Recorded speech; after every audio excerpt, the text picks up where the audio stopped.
What is up, fellow bench warmers? Welcome back to another episode, a midweek episode of Fantasy Bench Warmers. Last episode, we talked about the Central Division out there sa East Coast or sa Eastern Conference. And now, shift naman tayo to the Western Conference and we will talk about the Northwest Division. Denver Nuggets, Minnesota Timberwolves, Oklahoma City, Portland Trailblazers, and the Utah Jazz. Let's get on with it. Kaagad. Yes, let's go. Para natin. Maganda tong Northwest na to. I have a lot of marami tayong pag-uusapan dito. Okay, Denver. Let's talk about Denver. Siyempre, tama, Denver muna kasi na pinaka-boring na pag-usapan. Tsaka alphabetical naman. Well, Jamal Murray ba will be ready? Si Jamal, fast healer to eh. Pero even so, I think yung team will hold him back. Okay. I doubt na he'll be ready. So out yan. Monte siguro ang starter. Agree ba? Monte or Facundo? Monte will start. I think Monte will start. Okay. And then Will Barton. Last year si Facundo nag-start, di ba? Pero feeling ko this year they would go with Monte. I think so lang. Okay. Will Barton. Yes. Yeah, obvious naman. MPJ for sure. Yes. Aaron Gordon and Jokic. Okay. Medyo clear naman yung clear cut. Hindi, may tanong ako. Mahirap na tanong. Jeremy, may tanong. Sinong top player dito sa Denver? Hindi ba Jokic? Kala ko mag-iisip pa tayo eh. Ito kala ko trick question eh. Hindi. Yun na nga, si Jokic siguro naman. Ang daming uncertainty sa fantasy. Jokic move from ano ba si Jokic before? Top 5, 6 to number 1 this year. Ako, I had 3 Jokic last year. Siguro that's one of the reasons kaya nanalo ko last year. Pero I picked him 7th, 6th, and 8th. Mga ganyan yan. 6 or 7th. Ganyan. Pero this year. And then, number 1 si Jokic sa league nyo. Clear cut. Hindi. Clear cut number 1. Clear cut number 1. If merong nag-pick sa kanya na merong league kayo na hindi siya yung number 1 pick, then most likely may malaki yung chance mo to win in that league. Yeah. Agree. Kasi sobrang malamang they were biased with their fandom. Like mga Luka, ganyan. Isa kasi may mga Luka di ba? Yes. Luka or Steph. May mga Steph din eh. Minsan parang, fan ni Steph Curry. Pero Steph at least closer. Yes. Steph kasi medyo, second pick, third pick. Alam mo yun, parang pwede na rin eh. Not too far off, diba? Not too far off. So, let's talk about depth chart. Ito medyo guys, nakakalungkot tong depth chart. Fantasy-wise naman. Kasi hindi, Facundo. Baka the next TJ McConnell. Gusto ko itong mga to as maybe streamers or maybe short-term streamers nga. Streamers with advantages, yung tipong parang pwedeng for 1 week, for mga ganun. Pero yung tipong building your team around or mga sleepers. Wala namang building your team around pag mga Hindi, mga sleepers. Hindi, I mean, di building your team around. Parang kasama sa core, kasama sa pag-build ng team mo. Kumbaga, mga long term. Wala akong nakikita dito. Of course, MPJ. So, siguro yun ang pinakamagandang segue. MPJ has been drafted mga late second round, I think. That's high. Pero nung start ng Yahoo kasi he was 50 eh. 50s MPJ ang baba nun eh. Kaya everybody was like taking advantage of it. Tapos nung second update, naging 32 na siya eh. So, yeah. Third round. But clearly, he's the second best player here. And he's a second rounder. Other than that, parang walang worth the pick eh. Even Will Barton, worth the pick pa ba ngayon Will Barton? Will Barton, feeling ko can be. Pero outside 100 na. Outside 100. Yeah, pero at least draftable pa rin outside 100. Aaron Gordon. He will be picked, but I've never picked. I think Aaron Gordon's value fantasy-wise is worse here in Denver than in Orlando. Yes, that's true. That's true. And I've never picked Aaron Gordon even when he was in Orlando. That's a fun fact. Never ko pa naging player si Aaron Gordon. Ever. Uh, hindi lang talaga siya consistent. Hindi rin talaga siya fantasy friendly. So, he might be there at 110, 115. Pass pa rin ako dyan. You will see maybe kayo parang, uy, pwede na. Aaron Gordon, starter. I mean, score. I mean, not bad yung counting stats, popcorn stats niya. Pero, he won't give you the other stats that mas valuable sa fantasy. At wala nang upside. So, balik muna ako kay Michael Porter Jr. I think picking Michael Porter Jr. kahit nasa 23, 24 is okay pa rin sa akin. I think this year, clearly a breakout sige, year. Will you pick him at 23? Yeah. Without a doubt. Somebody who can score 3-pointers. Sino ba mga nandun sa area na yun? Kyrie. I will pick him over Kyrie. Gladly. Diba? That's a bad example. Okay. Si Kyrie nandun si Zion.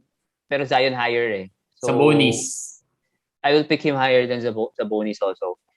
This is something na people... Adebayo. Hindi. Bam is higher. Bam is the top 15. For me, top 15, top 16. Sino ba mga nasa top 23? Teka lang, si Michael Porter Jr., people are forgetting kasi na he gives you 3-pointers and shoots 53% from the field. So, and then may blocks pa yan. May blocks, may steals yan, may blocks yan. May ano siya. Rebounds niya, nag-improve din last year. So, assist lang siguro ang, for me, wala siya. Hindi rin siya high turnover type of player. Oo, yung 53%, guys, for a scorer na outside shooter, that's hard. And I think yung concern lagi sa kanya health-wise medyo way past him. Yes, pero I would not be surprised if may injury siya kasi nga meron siyang history of that eh. Medyo swerte siya the past few years na wala, but doesn't mean na, 'di ba? Hindi babalik. Pero outside of that, I think he's prime for a big season. Okay. So, MPJ, si Will Barton yun nga. Late picks. Monte Morris, kung wala kang na-pick. Wala na yan. Pwede mo nang pulutin yan sa waiver. Wala na dito sa Denver. Yung Monte Morris and Campazzo, siguro yun na lang yung babantayan mo who starts there. Yes. Yun na lang yung titignan mo kasi Campazzo had value towards the end and even in the playoffs, diba? Medyo maganda yung value niya. Pag starter si Campazzo, he would probably be after TJ McConnell, pwedeng si Campazzo and then Rubio. Pwedeng ganun. Yeah. Pwedeng ganun. So yun, that's Denver. The quick one on Denver kasi medyo boring nga rin yung depth chart nila. Minnesota, ito. Ito boring in the sense na boring din to. Hindi, ito magandang pag-usapan. Pero interesting kasi ang daming young players. And also because wala akong alam na fan ng Minnesota. So, feeling ko people are sleeping on this team. Actually, people are sleeping on Karl Anthony-Towns. Yes. And I'm saying sleeping in the sense na fantasy-wise. Yeah. People are sleeping on Karl Anthony-Towns. That's correct. Kasi he's still 7th or 8th or 9th. Eh. He should be top 5. Yeah. Very... malaki yung difference in opinions ng mga managers about Karl Anthony-Towns. Kasi nga, the top 5 has been parang... yun nga, Jokic, Steph, Curry. Sino pa ba? Giannis. KD is in the top 5. KD umangat sa top 5 and maybe a Harden or Luka. Luka, yan. Yan yung usually top 5 eh. Si Karl Anthony-Towns falls at mga yan, 6 to 8, 9, ganyan, minsan 9 pa nga. Masyadong mababa yun. I understand na injury prone siya after being the Iron Man the first 3, 4, 5 seasons niya. I don't know how many seasons. Tapos bigla na lang na-start yung injury. The past 2 seasons naging injury riddled. Pero it isn't the ACL kind of injuries naman, mga grabbing injuries. So feeling ko he can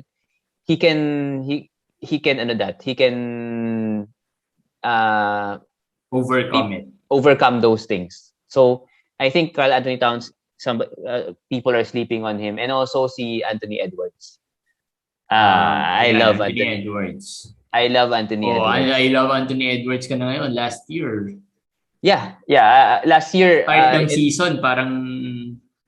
Tama naman Diba? I mean, makikita mo naman na alam naman natin na hindi mo kailangan i-draft si Anthony Edwards early on. Kasi, 'di ba? Parang pwede mo siya makuha sa trade kasi bulok eh. Pero if you really believe na may second half bounce siya. Pero this year, given yung end niya na last season, I'm a convert. I think na may potential talaga siya. I mean, may star. He's gonna be an all-star in the league. Okay, hindi natin napag-usapan starting five. Ayun. D'Angelo. Beastie? Yeah, I guess. Pwede. I guess. And then Edwards? Yes. Si Edwards ba may shooting guard? LGBT? Meron shooting guard si Edwards. Yes. And then forward. I go with Jaden. I would go with Jaden McDaniels. I think he'll start over Prince. Okay, and then of course Karl Anthony-Towns. So D'Angelo, Beasley, Anthony Edwards, Jaden, and Karl Anthony-Towns. I feel nga baka si Beasley would come off the bench. Off the bench, yes. Patrick Beverley would probably be starting. I think Patrick Beverley, D'Angelo Russell, Anthony Edwards, Jaden McDaniels, and Karl Anthony-Towns. Feeling ko yan ang starting five. Pwede. Over Beasley. Yeah. Over Malik Beasley. Yun. Either Patrick Beverley or Josh Okogie mag-start. I think it's Pat Bev. Alam naman minsan nakakalaro pa rin si Josh Okogie. Pero kailangan nila yung Pat Bev sa starting five na yan. I mean, D'Angelo Russell, Anthony Edwards, parang puro scorer yan mga yun. Puro mga chuckers eh. Kaya kasi Beasley, feeling ko will come off the bench. Yeah, that's why I believe Jaden McDaniels and Beverly will start. Kailangan nila ng mga ganyan. Mga ganyang players. So, you were saying about Anthony Edwards, D'Angelo Russell na lang muna. D'Angelo Russell, last year medyo disappointing kasi nga injuries, inefficiencies, although he dropped a bit sa mga drafts to mga 60s, 50s, ganyan. Where do you see him now? I think ganun pa rin siya mapipick. Mga 50s to 60s. And that's a little high for my liking. I don't see him being very fantasy relevant. Ano man siya? Hindi sa fantasy relevant. Fantasy friendly. Medyo empty yung stats. Wala masyadong assists. Hindi as high as I want. Yung steals, wala rin. Yung field goal, very, very brutal. Ito yung mga type of players na if na-experience mo na picking this type of player, ayaw mo na ulit. Kailangan may ano yan may asterisk yan pag pinipick mo. You know what you're doing. Meaning, yung team ko can take him. Kung nandun ka sa, ito na, D'Angelo Russell, parang okay to. Pero pag biglang pumasok sa utak mo na, feeling ko, gagawa to. Feeling ko, yan, wala. Madi-disappoint ka lang. I think, ang expectations lang for D'Angelo Russell, whatever he did when he played last year, most likely ganun lang rin. Oo, I think so. Wala na yung Brooklyn days na D'Angelo. Maganda siya i-pick if you need points. If you medyo sa start ng draft, medyo nakakuha ka ng mga Bam Adebayo, tapos ayaw mo mag-punt ng points. So, medyo gusto mong mag-shore up sa points sa mga middle rounds. Okay si D'Angelo Russell. Pero outside of that, medyo hindi. Hindi ako ano doon. Malik Beasley. Pass ako kay Malik Beasley. Last year, top 70 bago na... Yes, but the role has changed. Ang dami rin nangyari sa kanya. So, saka gumagawa na rin si Edwards eh. The time na gumagawa si Beasley, si Edwards was struggling eh. So, medyo ano... We were talking about Edwards versus Jalen Green. Diba? I think kung meron pa Jalen Green over Edwards, mali yun. That's because only of Pinoy pride or whatever pride. Pinoy.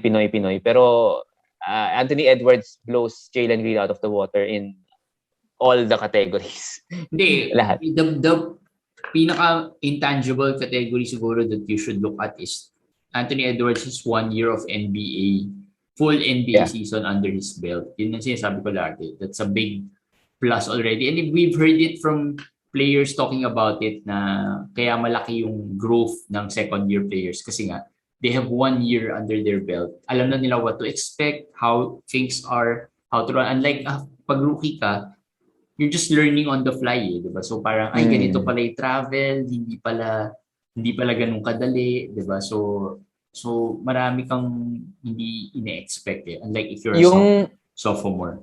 Yes, yung Anthony Edwards, I would actually pick him over D'Angelo Russell. I think this year, I would prefer him over D'Angelo Russell. All At right. their current values, I would Ito, pick him over. power forward, Jaden McDaniels played may mga games na okay.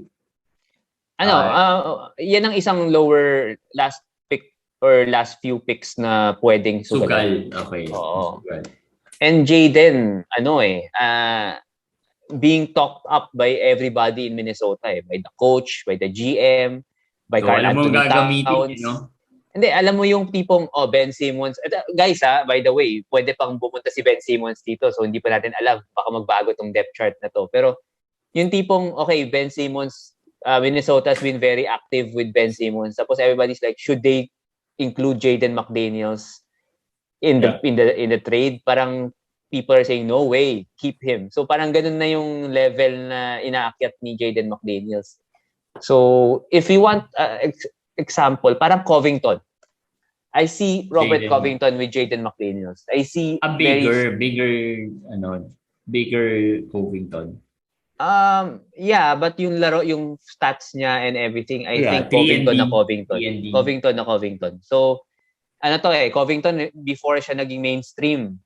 Alam mo, mga tipong, di ba? Mga secret ng mga tao yan, si Covington. Hindi fan favorite, pero solid fantasy value. Naz Reid, may value? Meron. Naz Reid may value, pero these are the players na maganda tingnan sa depth chart para malaman mo if Towns gets injured, di ba? Sinong pipick up mo, yun. More of that value. Or very deep leagues, I think Naz Reid has value. Yeah. Okay, so moving on. So that's Minnesota. Moving on to the Oklahoma. Yan na, Oklahoma. Ang favorite natin last year. Ito, madugutong Oklahoma this year. Oklahoma. Ikaw magsabi ng starting five. Maledon. Shai. Yan, sure yan. Shai. Maledon and Shai. Yan na. Ako na magkokompleto. Favors will start at center. Sure, Favors. Favors will start at center.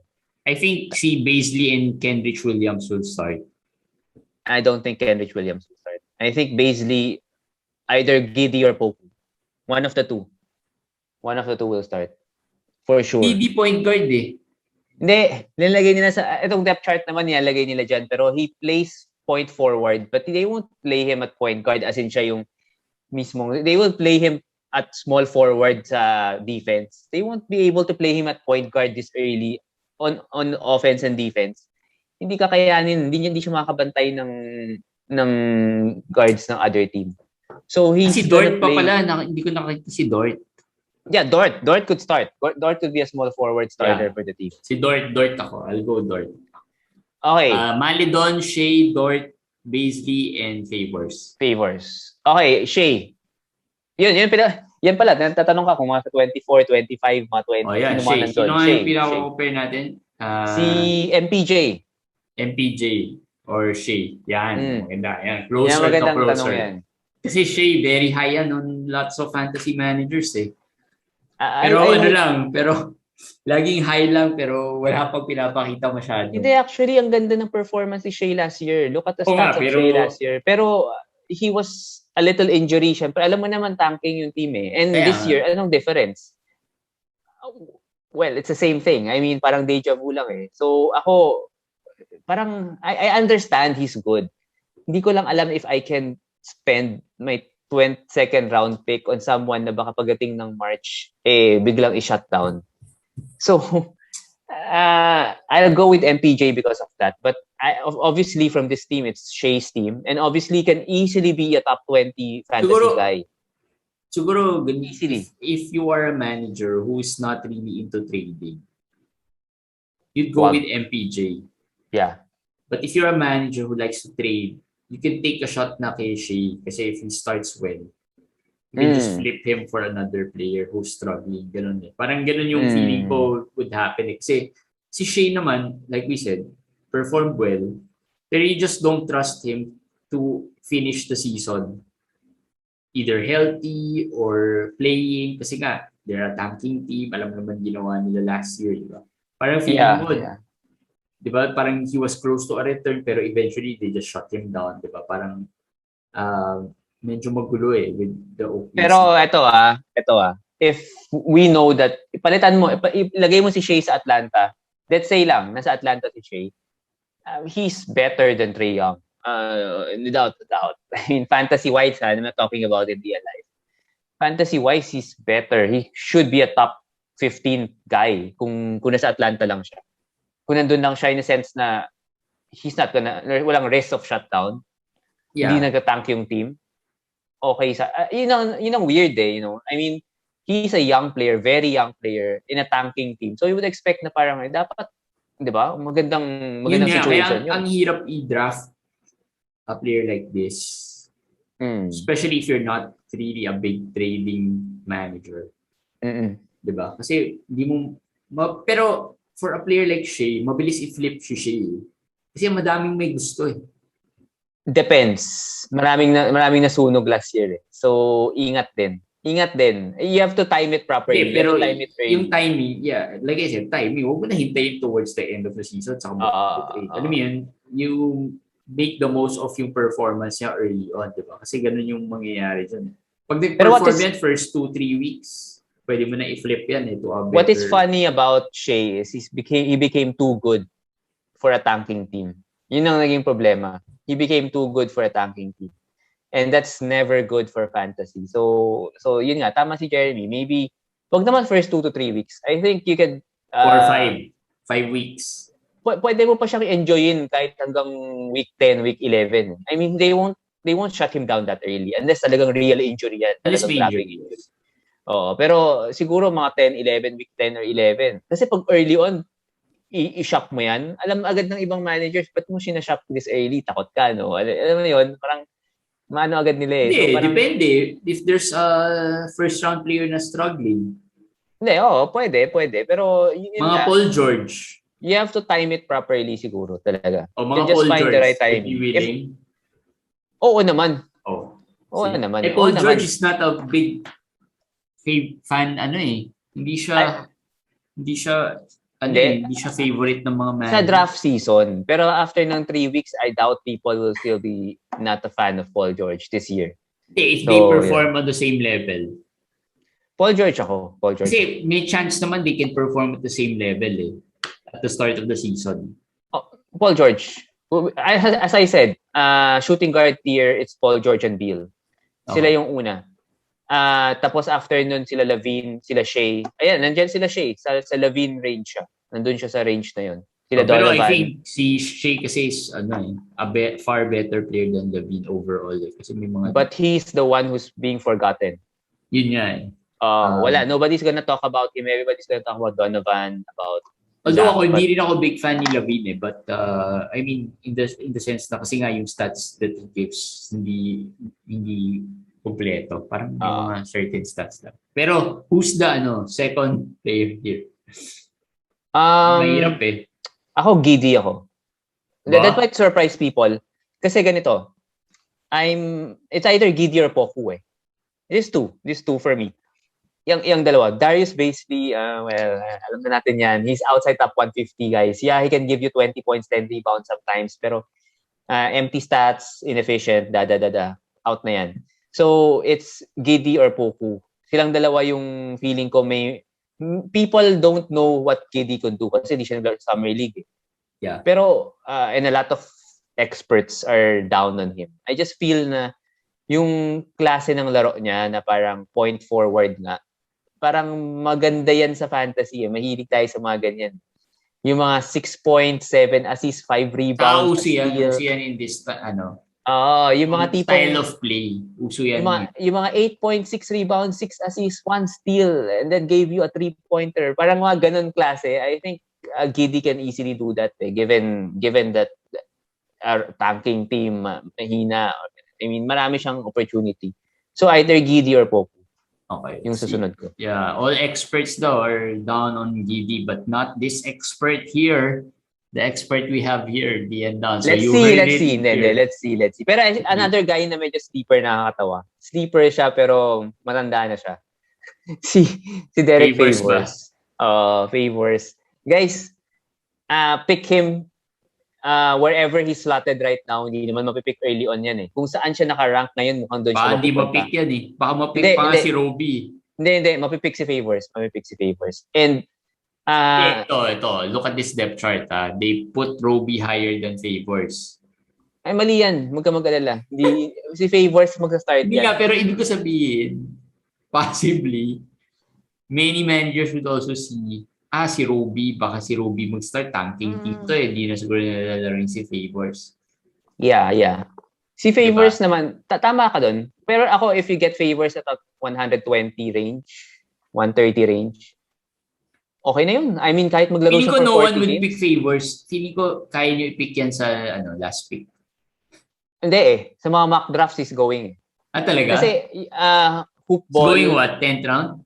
Mga ganun. Hoop ball and the other, sila Josh Lloyd, that's already talked about him eh. So, alam mo naman yung mga tao eh. So, pag nagsabi na sila about these players. Too high ba yun? Sumusunod. Parang feeling ko too high eh. Hindi. Ang 120? That's what, 10?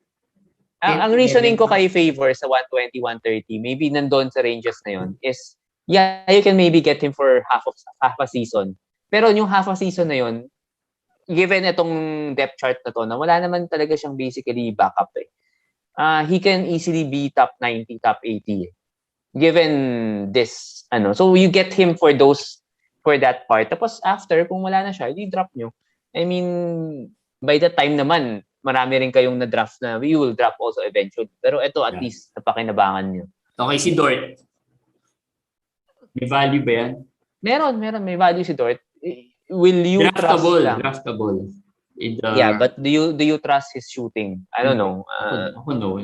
Ako tinatanong ko lang for the sake of other managers. But for my sake, hindi ko rin na-draft si Dort. But other managers have said na parang feeling nila nag-improve yung shooting, which indeed nag-improve yung shooting. Malaki yung improvement ng shooting. Last year pa lang medyo nakita na I don't know if continuous ba or he's just like a Tony Allen type of guy. Parang, alam mo yun? Parang ganun lang talaga yung shooting niya. Hindi naman siguro. Pero draftable. I think draftable.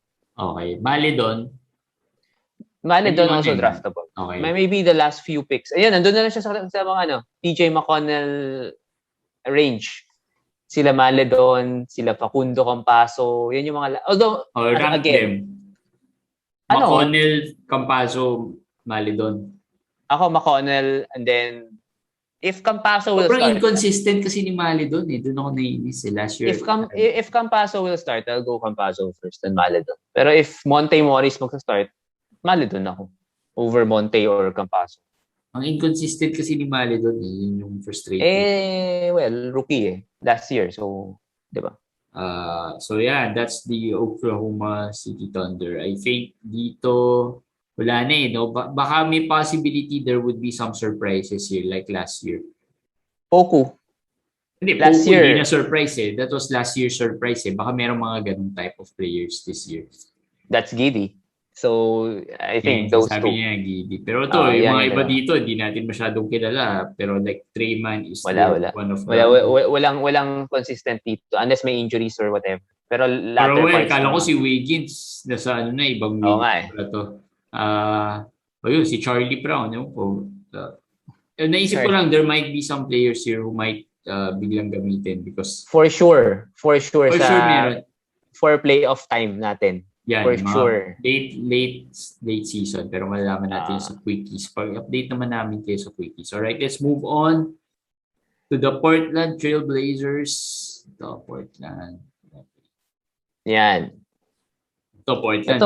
Maingay rin on the trade front. Pero at least now, parang medyo nag-die down yung Lillard trade rumors. Mukhang Lillard is set to stay. At saka nagsabi na siya na he wants more in Portland.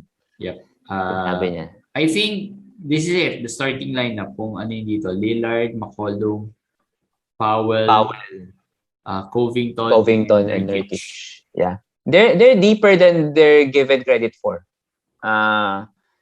Anthony Simmons has been improving. Of course, Larry Nance nakuha nila, and then Cody Zeller is an upgrade, and even Tony Snell has been serviceable. Is Cody Zeller an upgrade from Cantor? I think so. I mean overall, Cantor is a good scorer, very terrible defensively. Very terrible defensively. Zeller is a better defender. Zeller is a better defender. Overall, I think he's a upgrade. Plus Larry Nance, of course. So, laking factor ni Larry Nance dito eh. Okay. So, Lillard obviously is number 1. Di ba? Wala tayo pag-agaw yan eh. Marami nagtatanong daw. Pag-usapan na, sige. Hindi, si Lillard, marami nagtatanong how do you build around Lillard? Okay, yan. Magandang tanong. Yan ang tinatanong nila. Paano kaya bang manalo? Sabihin ko na sa inyo kaya kasi nag-Lillard ako last year. Di ba? So, kaya. Roto natin, Lillard eh. Lillard Vooch ako last year. Nakuha ko yun, both. So, yan ang magandang combo. Ang Lillard is, paano bang good description kay Lillard? Sa defensive stats, wala. So, you should if you want defense, pick other players. I mean, he won't be your anchor sa defense or wala ka makukuha. Hindi, si Lillard dapat i-support mo yan ng defensive guy. Yun yung sabi ko. In the later picks, pa-plug in mo na yung mga holes ni Lillard, which is the defensive side. The turnovers are not so bad. It's not like Harden type na turnovers na every game merong 7, 5, 4, hindi.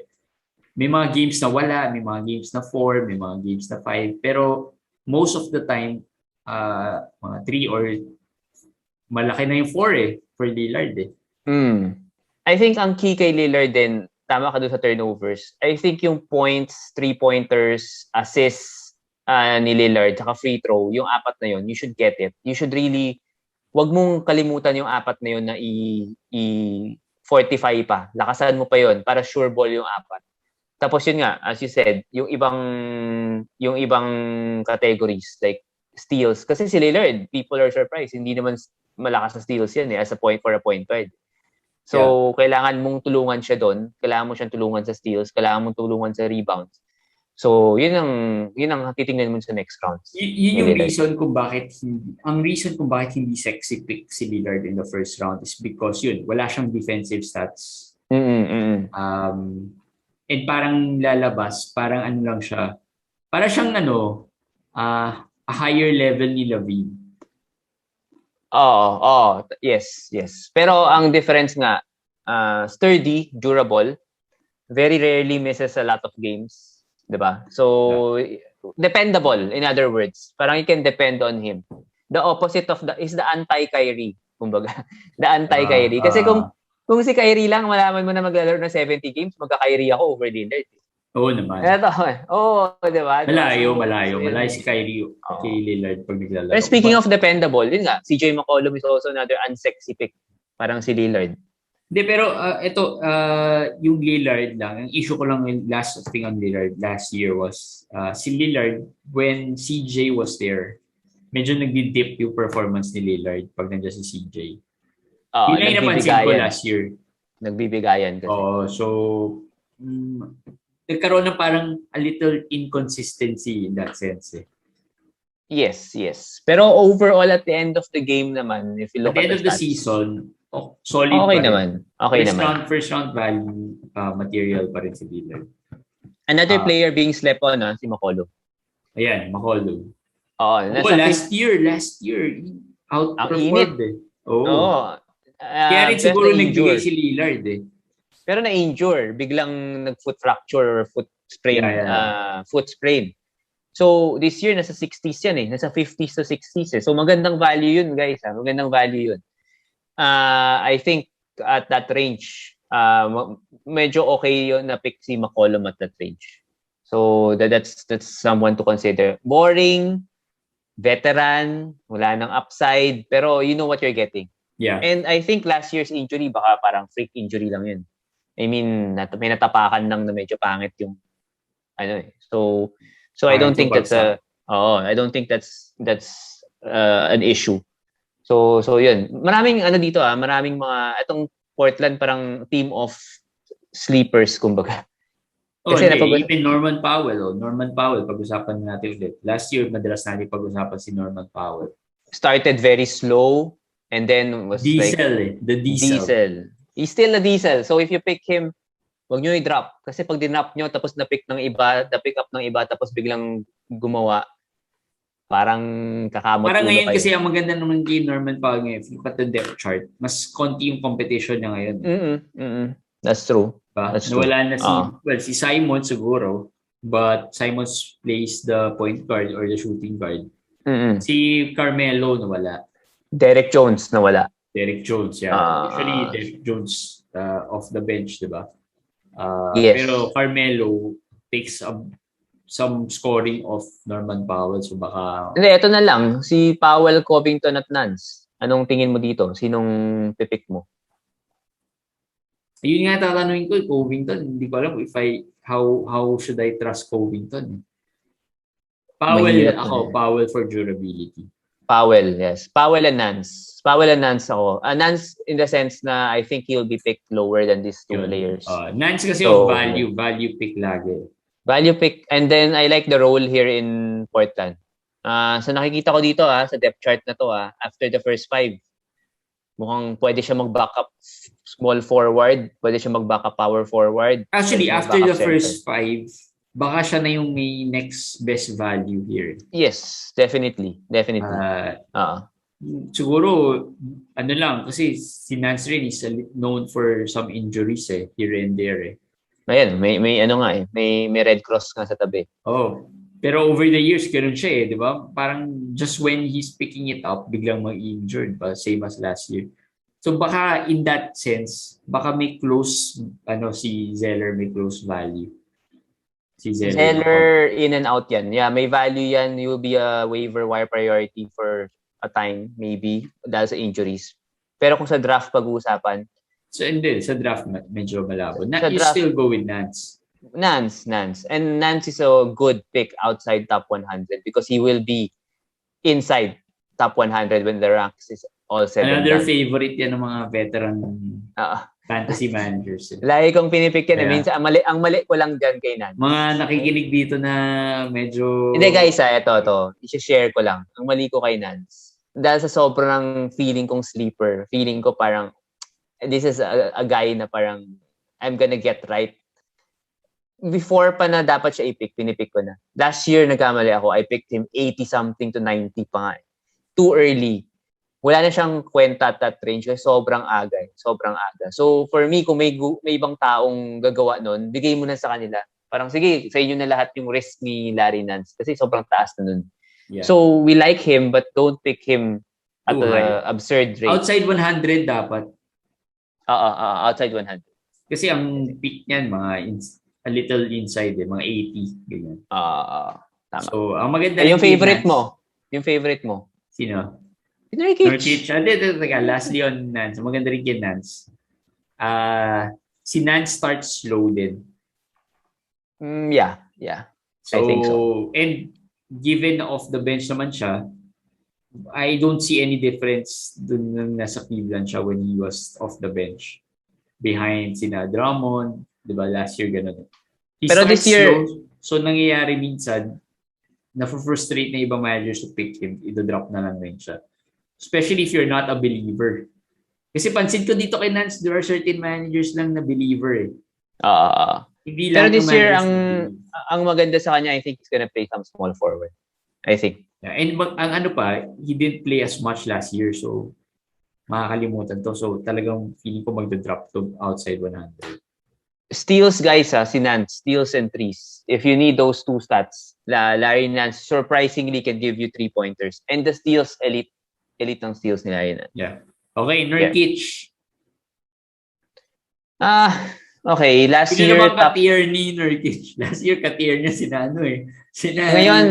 sina Bam ngayon napunta siya kila Kristaps, kila Jaren Jackson, kila Jarrett Allen. Nandun na siya sa 50s kasi ngayon So mas komportable na akong i-pick siya ngayon Kasi nga nasa 50s na siya 50s range na Pero injury prone Medyo sure ball may injury to Ito, injury prone. Secondly, the field goal has been bad. Yung Free throw field pa. goal, medyo masama. Yung field goal niya. Yung free throw throw, pa. medyo maintindihan mo pa di ba? Kasi centers are not really known di ba? Very rare naman yung talagang solid sa free throws na centers. Pero yung field goal, di ba? Parang okay sana. We have Gobert and then Nurkic, di ba? Pero yung field goal ni Nurkic, medyo masagwa And given Tumigil na siya kasi ng tres. Yes. And Tapos given yung turnovers pa. Another issue kay Nurkic. And given this depth chart nga, medyo lumalim din sila because of Nance and because of Cody Zeller, who I still believe is the better backup than Cantor. So, yun ang medyo question marks for me for Nurkic this year. Yeah. Yung turnovers is something that you should... Yes, turnovers din. Sobrang sagwa ng turnovers ni Nurkic. So, yun. That's the Portland Trailblazers. Last team for the night, Utah Jazz. Tama ba? Utah ba? Utah ba Northwest? Okay. Yes, okay. Utah Jazz.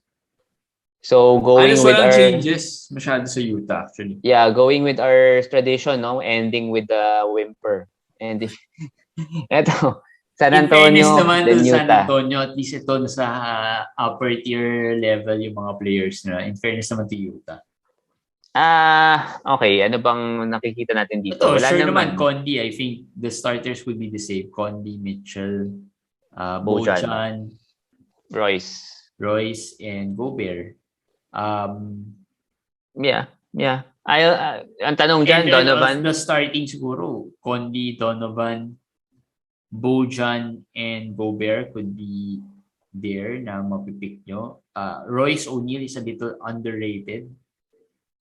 Yeah. He can be a round up the team kind of guy. Yeah. Si Gobert has gone lower than before, so something to watch out for. If he goes too low, could be a value. But I would pick Donovan higher than Gobert. But again, not a sexy pick, not a fantasy expert pick. Kumbaga, parang Donovan. But I think last year, step up kay Donovan Yung field goal niya improved a little bit. Steals niya improved a little bit. Yung mga question marks niya, medyo mga loophole, mga problem areas niya. Sort of medyo na nag-improve a little bit. Pero I don't think may akyat pa yun.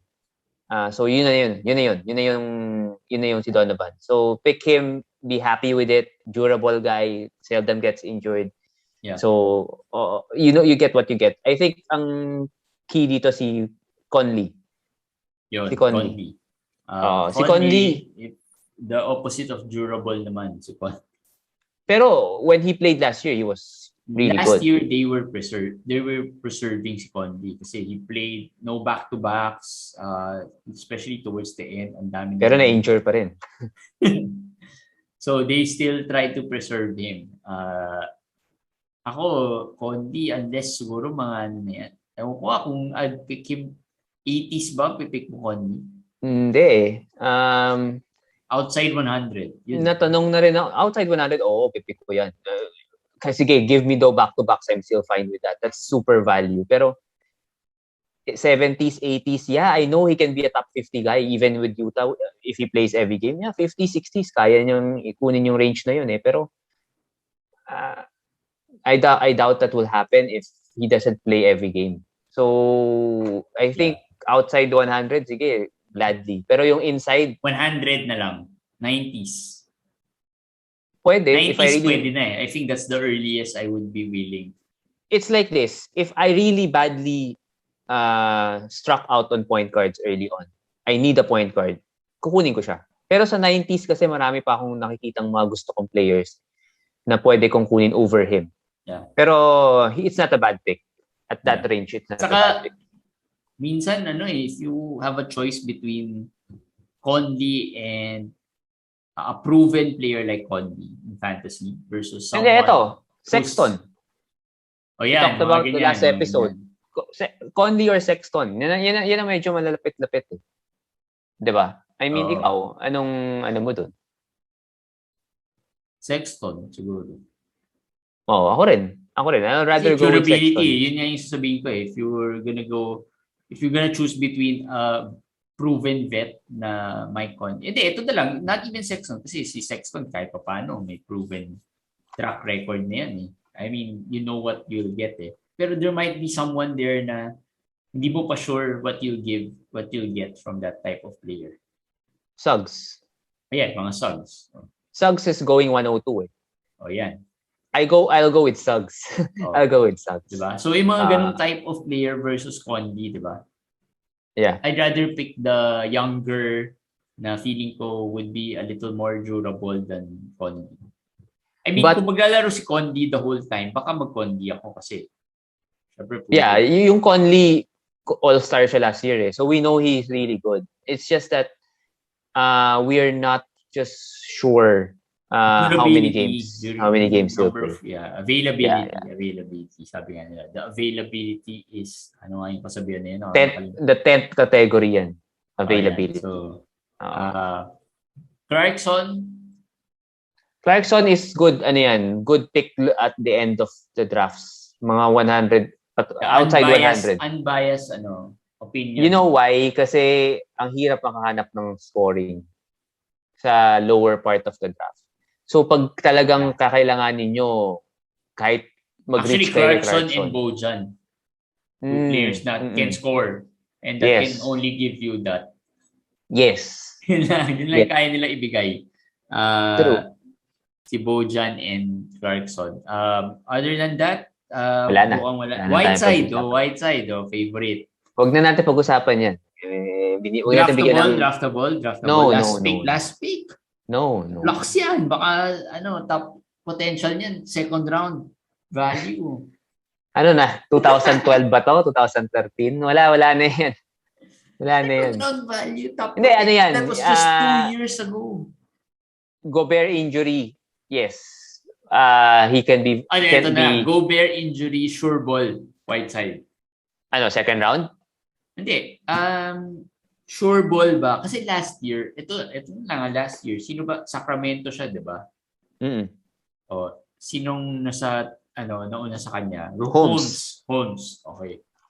Maraming nag-isip, Holmes injury, Whiteside, sure ball. Pero hindi pa rin eh. Same situation dito. Gobert injury, Whiteside automatically starts. Pero he would not get 30 minutes a game. Utah to eh. Contender to eh. They cannot play Whiteside 30 minutes. Sira ang defense nila. Which is, sabihin nyo, bakit? Blocker nga yan. Yun na nga. He gets lost kasi in defense. Eh. So, ganito na lang. Si Gobert, if you watch Gobert nung playoffs, di ba? Nung playoffs against the Clippers ba yun? Wherein parang lost na si Gobert. Mas malala pa si Whiteside. Si Whiteside, sa regular season pa lang mangyayari sa kanya. Kasi si Gobert naman sa regular season was fine eh, until the playoffs, di ba? Na-expose na. Si Whiteside siguro, regular season pa lang lost na. Possibly lost na. How you see how Andre Drummond was exposed dun sa Lakers stint niya. Parang ganun na nangyari kay Whiteside eh. Yes, I agree. Tapos walang offense, unlike Drummond kahit papaano may konting offense. So yun yung agree. Difference. Correct. So Whiteside, wala, hindi na draftable. Hindi. Pero if not-injure si Gobert, I think he is rosterable. Pero kung ina-expect nyo ma-injure si Gobert tapos top 30 siya, top 20 siya, wala na yun. Hindi mangyayari. Tapos na yung yung Portland days niya. That was Portland di ba? Yes. And pansinin mo yung Portland when they get yung mga ganyang types of centers, yung mga backup centers, they can squeeze the value out of them, mga Cantor. Kasi Cantor sa Portland lang naman gumawa eh. Oo nga. That's true. In other teams, even Boston, hindi naman siya gumagawa eh. So si Whiteside, ganun din. Miami siguro was the first stint and then Nung nag-Portland siya, okay. Then after that, wala na. Diba? Yes. Baka pag bumalik siya sa Portland, baka magka-value. Ingles, the usual. Draftable. No, Yeah. not this year. Not this year. Maybe Roto. Maybe sa Roto, pwede. Pero head-to-head, nah. Hard pass. Si Gay naman in and out of the waiver wire yan si with O'Neal and maybe Ingles. All right.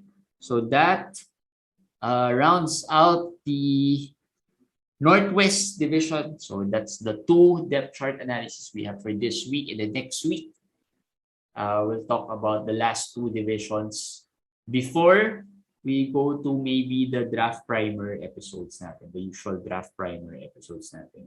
Since mag-start ang October, where most of the drafts would be really busy. Marami na nagda-drafts early on. Siguro too early pa now still. I still feel mga last week of September yan, pwede na siguro last week of September. Then start of the preseason would be October 4.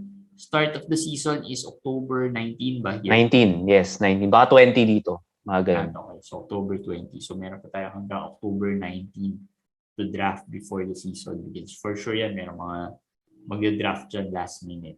Alright? So that's it for the depth chart analysis this week. And we'll see you again next week for the last 2 divisions. Bye, guys. Bye.